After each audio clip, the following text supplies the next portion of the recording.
Hey everyone, and welcome back. Today, we're going to explore something I find absolutely fascinating. It's a true blueprint for the future of learning. We're diving deep into Jin Lee's 30-year educational vision, which is heavily based on his recent foundational essays. If you've been curious about how we can basically rethink education from the ground up, using small cohorts and AI, but without losing our core human intentionality, well, you are in the exact right place for this explainer. Okay, let's dive into this. We've got a clear roadmap for today's explainer. We're going to hit 5 key areas. First, the 30-year education vision. Second, the Open PMC system. Third, the personal mentoring cell itself. Fourth, the implementation of Peconaqri. And finally, number 5, the real risk. Starting off with Section 1, the 30-year education vision. What's really interesting here is how this massive global framework was actually born out of a very relatable, everyday human struggle. Back in 1996, Jin Lee made a huge decision. He left his academic post at Nanyang Technological University in Singapore because he wanted a life closer to real, tangible problems. Fast forward 5 years to 2001, and we see this classic parent's frustration. He's watching his son, John, move through a Malaysian school system that just seemed to prioritize efficient sorting over actual deep education. But at home, John was literally teaching himself history by playing the video game Age of Empires, and he was learning to code on internet forums. That sparked a massive realization for Lee. Genuine education happens when curiosity, not compliance, is the engine. And now, looking ahead to 2026, after 3 whole decades of refining this idea, Lee is launching the Peconaqri framework. Only now, AI is stepping in as this crucial creative partner to help document and really scale the whole vision. So, you might be wondering, why is he giving this all away for free? Well, the core problem they're trying to solve is the algorithmic capture of young people's attention and identity. Think about it. This threat is simply way too massive for any single organization to fight alone. It's like trying to hold back the ocean. It requires a global response that can be adapted locally. And that is exactly why Lee made the deliberate choice to publish the protocol openly under a Creative Commons license. It means any community literally anywhere in the world can adopt this framework without asking for permission and without paying any fees. They can just pick it up and start fighting back against this algorithmic drift right away. Moving right along to Section 2, the Open PMC system. Okay, so we need to clearly separate the structural container of this education model from any specific worldview or belief system. The Open PMC Protocol is exactly that. It's an open structural standard, and it operates across 3 distinct tiers. Think of it like an ecosystem. Tier 1 consists of independent operators. This could be a Muslim community, a Buddhist vihara, or even a totally secular homeschool co-op. They use the PMC structure, but they fill it entirely with their own cultural or religious vocabulary. They operate completely independently. Then you have Tier 2. This represents cells that use the Open Peconaqri educational resources and vocabulary for free, but they aren't formally branded. And finally, Tier 3 represents formally affiliated, brand-carrying centers that meet strict quality assurance standards, kind of like the Pilot Center running in Malaysia. Now, when you're actually building one of these cells, you have to balance 4 specific design dimensions. Think of them like sliders on a mixing board. First, you have the academic dimension that ranges all the way from pure unschooling to rigorous heavy exam prep. Then there's the depth dimension, which dictates how much worldview integration is happening.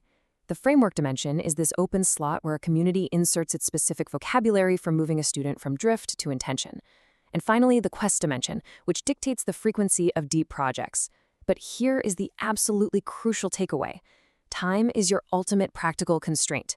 If a center pushes the academic slider all the way to maximum for, say, heavy exam prep, well, they simply have less time available in the day for deep quests or extensive worldview integration. It's a balance. All right, Section 3, the personal mentoring cell.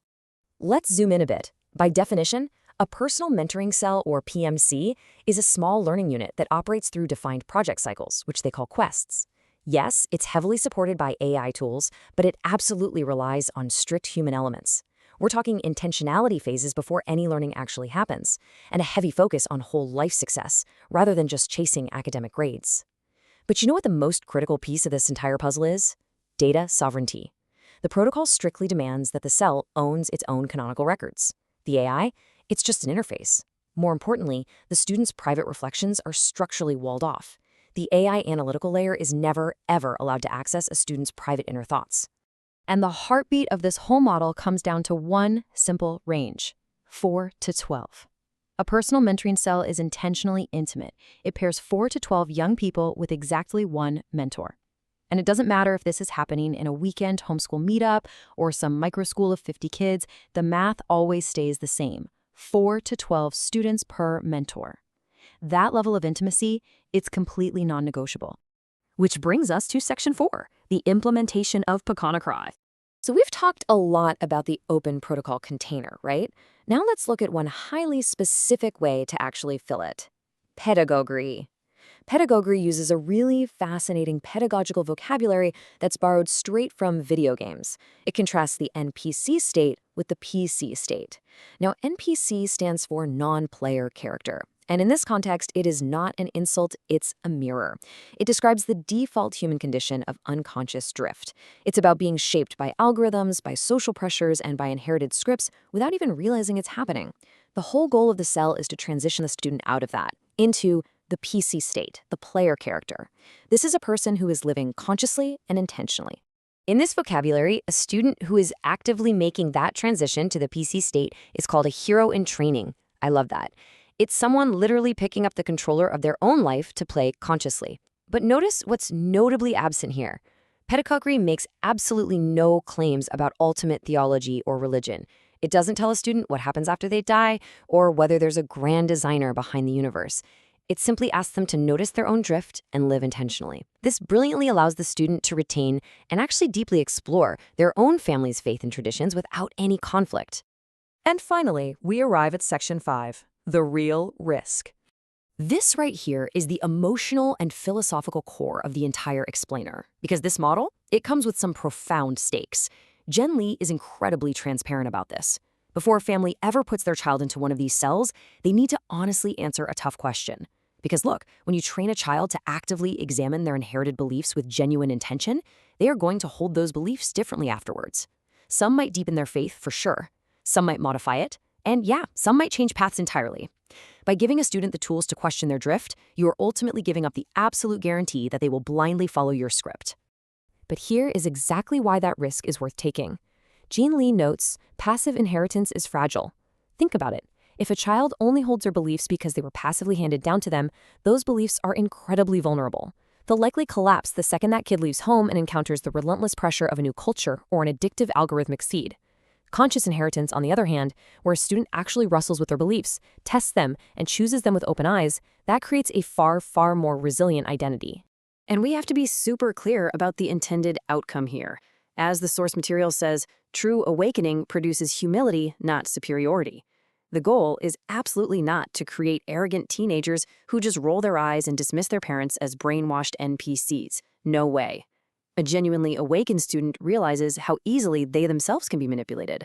So they look at their parents' beliefs as a starting map. It's a framework for growing responsible questioners who test and honor what is true and who take actual responsibility for the path ahead. I want to leave you with this final, truly provocative thought directly from the source material. Almost every tradition has its own unique vocabulary for human drift, whether it's Ghafla in Islam, Avadiyya in Buddhism, or the concept of a conformed mind in Christianity. If your community already diagnoses the problem of human drift, what would it actually mean to adopt this Open PMC framework? To use your own vocabulary to actively wake up your youth? How would that change the future of your community? Take some time to really ponder that. Thank you so much for joining me for this explainer. Keep learning, keep questioning, and I'll see you next time.